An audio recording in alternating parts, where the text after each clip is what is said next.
Welcome to our channel. If you want to get approved for a car loan to finance your vehicle purchase, follow these step-by-step instructions to maximize your chances. Step 1. Check your credit score and review your credit report for errors. Lenders typically approve borrowers with scores above 670 for the best rates. Step 2. Calculate how much you can afford for monthly payments, ideally keeping your car payment below 10 to 15% of your monthly gross income. Step 3. Determine your down payment amount. Aim for at least 10 to 20% of the vehicle's purchase price to improve approval odds and reduce monthly payments. Step 4. Gather necessary documents including recent pay stubs, tax returns, proof of residence, insurance information, and a valid driver's license.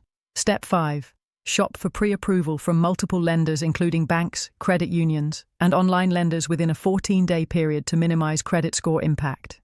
Step 6. Compare loan offers carefully, looking beyond just the monthly payment to understand the total interest paid, loan term, and annual percentage rate.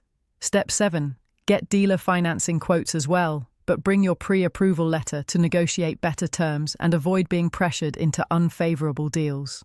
Step 8. Finalize your loan by reviewing all documents carefully, understanding the terms, and signing only when you're comfortable with the total cost and monthly obligations. Don't forget to like this video and subscribe to our channel.